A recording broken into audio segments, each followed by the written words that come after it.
Hello guys, इस video में हम देखेंगे एक्सरसाइज 6.3 का क्वेश्चन नंबर 1। इस क्वेश्चन के अंदर हमें दिया गया find the value of the unknown x in the following diagrams. इस क्वेश्चन के अंदर हमें 6 पार्ट्स दिए गए। हर पार्ट के अंदर हमें एक ट्रायंगल दिया गया है। उस ट्रायंगल के अंदर हमें अननोन एंगल एक्स की वैल्यू फाइंड आउट करनी है। इस क्वेश्चन के अंदर हम angle sum property of triangle का यूज करने वाले हैं। ये प्रॉपर्टी कहता है कि अगर हम किसी भी ट्रायंगल के अंदर तीनों एंगल्स को ऐड करेंगे तो हमें सम मिलेगा 180 डिग्रीज। तो चलिए पार्ट ए देखते हैं। इस ट्रायंगल के अंदर फर्स्ट एंगल की वैल्यू अननोन है जो कि है एक्स, सेकेंड एंगल की वैल्यू है 50 डिग्रीज और थर्ड एंगल की वैल्यू है 60 डिग्रीज। हमें पता है कि किसी भी ट्रायंगल के अंदर तीनों एंगल्स को ऐड करने के बाद हमें सम मिलता है 180 डिग्रीज। तो यहाँ पर फर्स्ट पार्ट के अंदर x plus 50 plus 60 equal to हो जाएगा 180 डिग्रीज के। तो चलिए इसे सॉल्व कर देंगे। यहाँ पर 50 प्लस 60 इक्वल टू हो जाएगा 110 के। तो x प्लस 110 इक्वल टू हो जाएगा 180 के। x इक्वल टू हो जाएगा 180 माइनस 110 के। हमें x की वैल्यू मिल जाएगी 70 डिग्रीज। तो यहाँ पर फर्स्ट पार्ट के अंदर हमें x की वैल्यू मिल गई है 70 डिग्रीज। चलिए सेकंड पार्ट देखते हैं। यहाँ पर हमें ट्रायंगल PQR दिया गया है। उस ट्रायंगल के अंदर हमें एक एंगल की वैल्यू दी गई है 30 डिग्रीज, दूसरे एंगल की वैल्यू हमें x दी गई है जो कि अननोन है, और तीसरे एंगल की वैल्यू यहाँ पर हमें 90 डिग्रीज दी गई है। ये साइन डिनोट करता है 90 डिग्रीज को, तो इसलिए यहाँ पर मैं लिख दूंगा 90 डिग्रीज। तो यहाँ पर भी हम तीन एंगल्स को ऐड करेंगे तो हमें सम मिलेगा 180 डिग्रीज। तो इसलिए सेकंड पार्ट में यहाँ पर मैं लिख दूंगा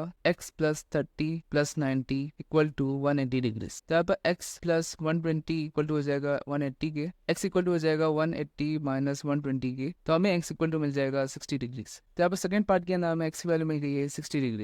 थर्ड पार्ट बिल्कुल पार्ट 1 और पार्ट 2 की तरह ही है। इसका आंसर आप कमेंट सेक्शन में जरूर लिखना। तो यहाँ पर थर्ड पार्ट आपके लिए होमवर्क है। चलिए पार्ट 4 देखते हैं। यहाँ पर दो एंगल्स की वैल्यू हमें x दी गई है और एक एंगल की वैल्यू हमें 50 डिग्रीज दी गई है। तो यहाँ पर भी अगर हम तीनों एंगल्स को ऐड करेंगे तो हमें सब मिलेगा 180 डिग्रीज। तो यहाँ पर फोर्थ पार्ट के अंदर x प्लस 50 इक्वल टू हो जाएगा 180 डिग्रीज के। तो यहाँ पर 2x प्लस 50 इक्वल टू हो जाएगा 180 के। 2x इक्वल टू हो जाएगा 180 माइनस 50 के। 2x इक्वल टू हमें मिल जाएगा 130 के। यहाँ पर x इक्वल टू हो जाएगा 130 डिवाइडेड बाई 2। 2 + 2 हो जाएगा 265 हो जाएगा 130। तो हमें x इक्वल टू मिल जाएगा 65 डिग्रीज। तो फोर्थ पार्ट के अंदर हमें x की वैल्यू मिल गई है 65 डिग्रीज। चलिए फिफ्थ पार्ट देखते हैं। यहाँ पर हमें तीनों एंगल्स की वैल्यू x दी गई है, तो यहाँ पर भी तीनों एंगल्स को ऐड करने के बाद हमें सब मिलेगा 180 डिग्रीज। तो यहाँ पर फिफ्थ पार्ट के अंदर x plus x equal to हो जाएगा 180 डिग्रीज के। तो 3x इक्वल टू हो जाएगा 180 के।